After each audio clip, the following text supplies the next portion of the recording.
Ever felt like the one thing you're supposed to be good at is the one thing that terrifies you? Well, meet Leo. Leo was a magnificent lion, with a golden mane that shimmered in the African sun and muscles that rippled with every step. By all accounts, he was the picture of a king. But Leo had a secret, a very quiet secret.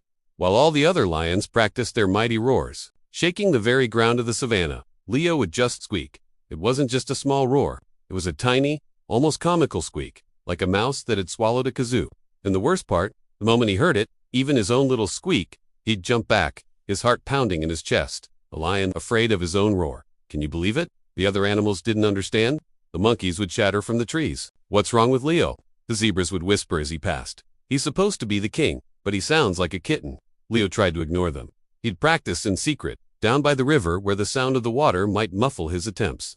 He'd take a deep breath, puff out his chest, gather all his strength, and let it out. But every single time, the same thing happened. A loud, booming roar would echo across the plains, ... And Leo would be the first one to yelp and hide behind the nearest acacia tree. He was literally scaring himself. It was embarrassing. He felt like a fraud, a king without a voice. He started to avoid everyone, spending his days dozing in the shade, pretending to be asleep whenever another animal came near.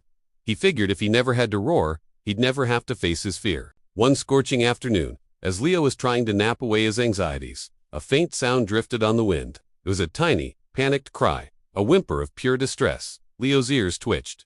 He sat up, his head tilting as he tried to locate the source. The cry came again, weaker this time, filled with fear. It was the sound of a cub, a baby animal, lost and alone.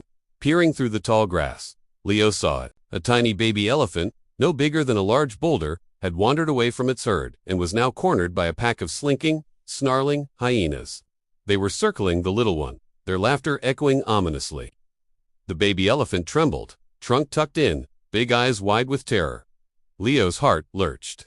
He saw the pure, unadulterated fear in that baby's eyes, and it mirrored his own. He knew that feeling all too well. The hyenas were closing in, their confidence growing with every second the little elephant stood frozen. The herd was too far away to hear the cries over the wind. There was no one else around. It was just Leo. He knew what he had to do. A king, even a silent one, protects his kingdom. He knew that a simple squeak wouldn't be enough to scare off a determined pack of hyenas.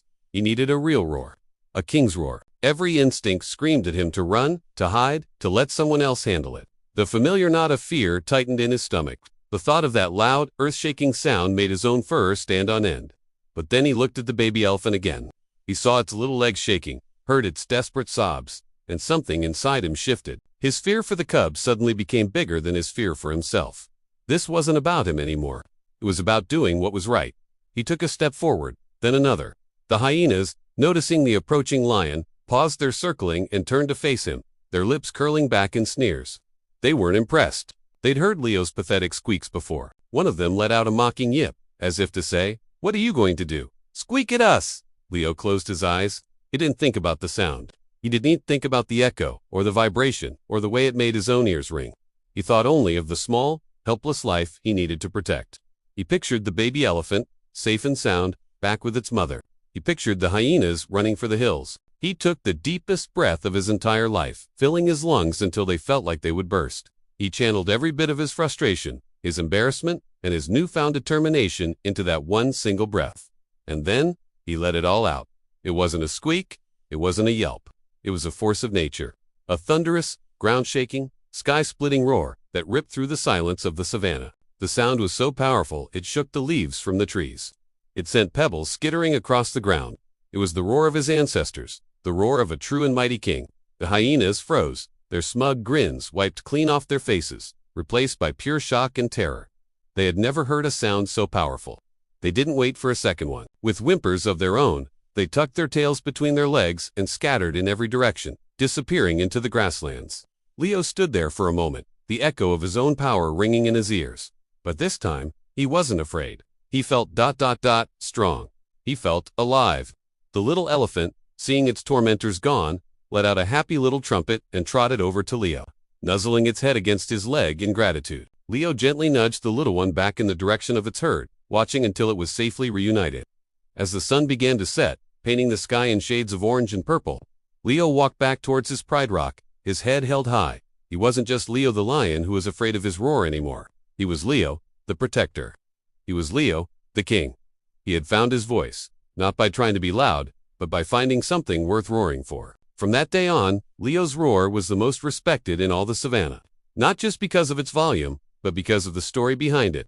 The other animals learned that true bravery isn't about being fearless or making the most noise. It's about finding the courage to face your fears when it matters most. It's about standing up for those who can't stand up for themselves. Leo learned that his greatest fear was also his greatest strength, and that sometimes you just need the right reason to let it out. He still felt a little jolt every time he roared, a small reminder of the fear he had overcome. But now, it was followed by a wave of pride, a deep, rumbling satisfaction.